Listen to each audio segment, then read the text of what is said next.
de s'y retrouver dans ce flot d'infos sans vérité. Alors rejoignez-nous les amis, la WhatsApp, Tokoyebisa Bino Nyonso. Mais ça tout vous dire tout ce qui se dit, on vérifie, on partage pour Sango, y'a solo à la voyage. Pour que la vraie fois soit voyage, les amis de WhatsApp, c'est le nom. Pour mieux s'informer, c'est la mission. Se former, être au courant des moments. Dans Ali Kokende Liboso, des Ali Longi. Ensemble, nous avons tous ces gagnants.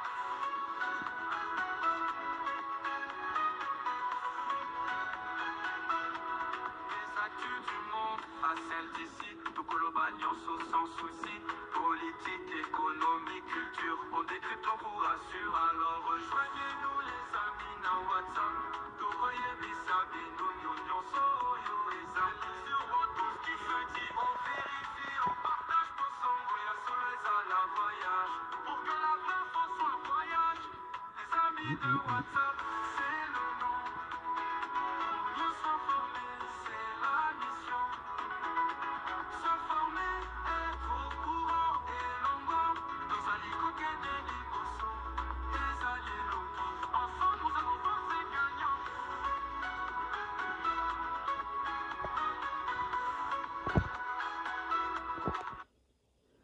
Alors, voilà, Tozo continue émission Nabiso. Je demande mes excuses. Na vidéo ya liboso, batterie kataki, donc tosukaki na 12 minutes. Oyo, deuxième continuité ya masolo ya Kagame kaka. Bato bazo continue toujours kolobela yango. Nasi bomona ki ba reflect wana press o ya wrong, soki wrong nini asalaki yango wana. Yango tozo continue, tozo mona madame na biso oyo na papa na biso messieurs tokolanda bango toyoka pendant 5 à 6 minutes après na rochela bino lisusu ba voice moko lisusu ewuti na ba peuple rwandais oyo baza toujours koloba po na Kagame. Alors bango bazo koboya na bango guerre balobi ke yende mutazo bénéficier na biloko wana. Yende mutaza koboma batu, yende mutaza kosala makambo nyonso tu, mais pourquoi azolinga azotika mboka na bango Rwanda po akende kokotaka makambo ya ba Congolais ya RDC. Yango na bango balobi ke nani. Ok, nga nazochela bino biso soto landa topesa na ba idée. Merci beaucoup. Et Mickey Labrande qui vient de publier aux éditions Max Milo Assassins sans frontières. Alors on connaît Médecins sans frontières, on connaît d'autres organisations. Ah oui. Là, vous ne parlez pas réellement d'une ONG, n'est-ce pas? Non, effectivement. C'est ça le livre. Rwanda Assassins sans frontières. J'ai choisi le titre effectivement parce que je suis très consciente de tous ces ONG. J'ai beaucoup travaillé avec eux comme journaliste. Mais c'est un livre qui s'occupe vraiment de l'opération d'intimidation et d'assassinat qui est menée par le gouvernement du Rwanda. Alors je trouvais que c'était un bon titre parce que ce sont des gens, des agents qui sont envoyés un peu partout dans le monde, à l'étranger, pour cibler les dissidents, les journalistes rwandais et aussi les gens qui travaillent dans les droits de l'homme. Alors c'était une manière de parler de cette opération. Vous parlez à propos du Rwanda d'une dissidence cognitive que l'on aurait sur le Rwanda. Oui, effectivement, parce que moi, comme journaliste, ça fait... je suis entrée au Rwanda la première fois en 1994, comme beaucoup de monde, comme beaucoup de journalistes. J'avais une bonne impression du FPR. Je pensais que, heureusement, quelqu'un avait mis fin au génocide. On voyait ce nouveau gouvernement s'installer à Kigali.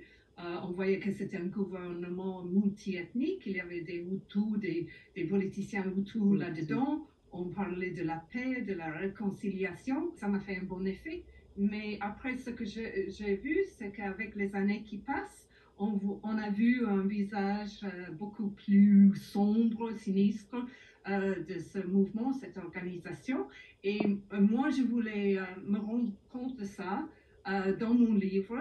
Mais je vois que plusieurs autres personnes, ils ne veulent pas admettre que c'est un gouvernement, un régime qui a changé, ou peut-être qu'il y avait beaucoup d'éléments dont on ne se rendait pas compte dans les années 94, quand pour nous c'était juste le mouvement qui avait mis fin au génocide. Donc en fait, au départ, lors de votre première visite, vous avez une attitude, une appréciation positive du gouvernement Kagame. C'est au fur et à mesure que vous avez modifié votre jugement, alors que quand même, généralement, dans les médias occidentaux, il est très difficile de critiquer le Rwanda, sauf être accusé de nier le génocide. Bon, effectivement, et c'est ce que tout de suite on m'a fait. Maintenant, je suis accusée d'être quelqu'un qui nie le génocide. Je trouve ça vraiment bizarre parce que je suis parmi les reporters qui ont écrit plein de papiers sur le génocide en 94. Et, Vous n'avez jamais nié le génocide, au contraire, non, largement rendu compte. Comment je pourrais faire ça vu que j'ai vu avec mes propres yeux les massacres, j'ai vu les corps, j'ai vu les taches de sang dans les églises et les écoles. Mais c'est une accusation qu'on lance tout de suite dès qu'on ose critiquer Paul Kagame, l'actuel président, ou sa politique dans les pays des Grands Lacs.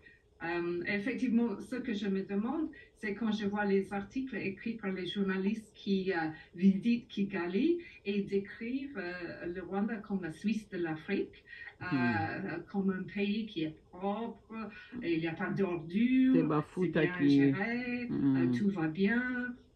C'est une démocratie et il y a beaucoup de femmes députées dans le Parlement, dans l'Assemblée nationale. Et je trouve que vraiment, on reste à un niveau tellement superficiel et je m'étonne qu'on ne voit pas le fait que, par exemple, le chef de l'opposition a passé 8 ans en prison, elle ne peut pas sortir de chez elle, qu'il y a plein de journalistes indépendants qui sont dans les prisons, qu'effectivement, il y a toute une opération d'assassinat à l'étranger menée par Kigali en cachette.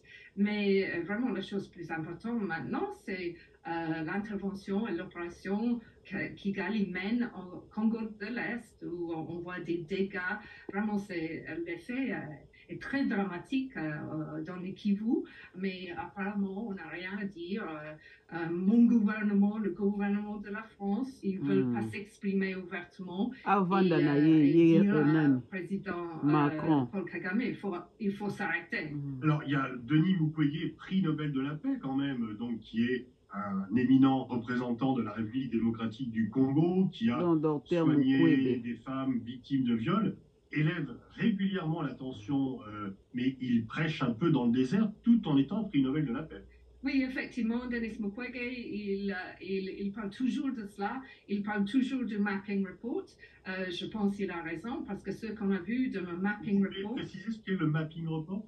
Le mapping report, c'est une étude qui a fait des Nations Unies. C'est sorti en 2010. Et vraiment, là-dedans, on a vu des enquêteurs. Ils sont allés sur place et ils ont décrit 617 incidents, atrocités, massacres commis par les rebelles qui étaient soutenus par le Rwanda, mais aussi par les forces rwandaises dans les forêts du Congo. Et on a parlé, on n'a pas donné un chiffre, mais on pense que c'est plusieurs centaines de milliers de personnes qui ont été tuées. Et il n'y a jamais eu de suite judiciaire après ce mapping report. Et le docteur, le chirurgien Mukwege, il est toujours là à dire, mais il faut quand même, on a ce rapport, il faut voir un peu une suite judiciaire. Alors, vous écrivez dans votre livre que vous avez pris conscience de la réalité du Rwanda, que vous avez changé d'avis, lorsque le procureur général en Afrique du Sud a été menacé dans son propre pays, en Afrique du Sud, pour avoir fait le procès d'hommes accusés d'avoir tenté d'assassiner le général Kuyumba. Donc un procureur sud-africain était menacé dans son propre pays. Pourtant, l'Afrique du Sud, c'est un géant. Oui, pour moi, c'était un moment où moi, j'ai décidé que je voulais plus aller sur place pour mener des enquêtes sur le Rwanda. parce que j'ai fait 4 ans d'enquête pour mon livre et à un certain moment, pour terminer mes enquêtes, je voulais aller à Kigali. J'étais déjà allée là-bas en 2016. J'avais fait plein d'interviews dans les Grands Lacs, en Sud-Afrique, en Ouganda, au Kenya, aux États-Unis, et je voulais rentrer là-bas. Et après, j'ai vu que ce monsieur-là, qui a une position très importante en Sud-Afrique, lui, les renseignements sud-africains lui ont averti qu'il était en danger grâce au rôle qu'il avait joué dans le procès du général Kayumba Nyamwasa, l'ancien chef des États de l'armée rwandais. Il s'est assassiné. Non, lui, il n'a pas été assassiné, on lui a tiré dessus, mais il est toujours en vie. Mais on a failli le tuer et c'est 5 attentats qu'il a subis en Sud-Afrique en exil.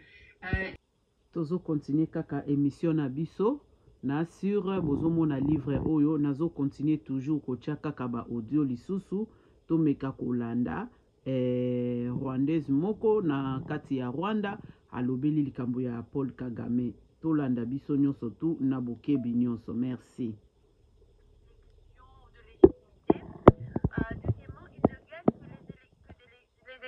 Que soit par fraude électorale ou soit on tue ses opposants. Même aujourd'hui, il y a une dame qui s'appelle Victoire Ingabire. Ça fait plus de 13 ans qu'elle est au pays, quasiment 15 ans. Il l'a emprisonnée et quand elle est sortie de prison, il lui a interdit de faire de la politique. Donc au moins au Congo, les gens peuvent faire de la politique. Katumbi n'est pas mort, il n'est pas emprisonné. Eh bien chez nous, il n'y a aucun opposant politique qui n'a soit pas été en prison et qui est aujourd'hui emprisonné à domicile ou qui n'est pas mort. Zéro, depuis 30 ans. Donc le fait que Kagame puisse avoir je ne sais même pas si c'est là. Je pense qu'il est malade en fait. Il n'y a qu'un inconscient et une personne complètement irrationnelle et malade qui est capable de se mettre devant le peuple et de dire que tel ou tel n'a pas été voté. Et comme je dis, pourquoi est-ce qu'ils s'inquiètent autant pour la RDC? Tous les jours, il y a des conférences de presse au lieu de nous parler des problèmes qu'on a au pays. On n'a pas d'essence au Rwanda. Il y a des fonctionnaires qui ne sont pas payés depuis des mois. L'économie est complètement collapsée. Au lieu de nous parler des gens qui se font kidnapper par la police, au lieu de nous parler de tous les maux de la société, ils nous parlent de la RDC. C'est en fait la preuve ultime qu'il est en RDC. Qu'il arrête de nous mentir, le peuple rwandais n'est pas con. On le sait qu'il est en RDC. La preuve, c'est parce que nos frères ne reviennent jamais. Et on ne sait pas où ils sont. On nous dit, mais venez enterrer votre fils. Il est tombé dans un accident, quelque part. Attendez, madame, give me. Je sens ta manière de parler. Tu peux te présenter, s'il te plaît. Tu es qui? Non, moi, je suis rwandaise. Okay. Merci. Je suis rwandaise et comme beaucoup de Rwandais, on ne soutient pas le dictateur Paul Kagame et on ne soutient pas non plus tout ce qu'il fait en RDC, que ce soit le pillage, que ce soit les massacres, parce que nous, en fait, on n'en bénéficie pas. On a envie de vivre en paix avec nos voisins, on n'a pas envie d'être le pays qui est connu pour le pillage et tout ce qui est sanglant et noir. Il a terni l'image de notre pays et je pense que c'est important de savoir que nous, on a beaucoup de problèmes et il essaye de faire en sorte que tout ce dont il nous parle, c'est la RDC, de dire qu'il n'est pas en RDC alors qu'on sait qu'il est en RDC. Il kidnappe des jeunes hommes chez nous pour les amener chez vous, on le sait. Assez de mensonges, Kagame. Et puis il est en train de parler d'idiots. Il vient de dire aujourd'hui qu'apparemment il y a beaucoup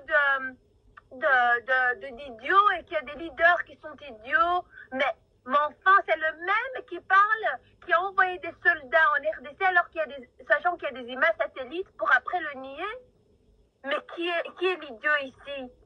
Je pense que le peuple congolais doit savoir que tout ce que vous êtes en train de faire au niveau de la diplomatie marche et marche très bien.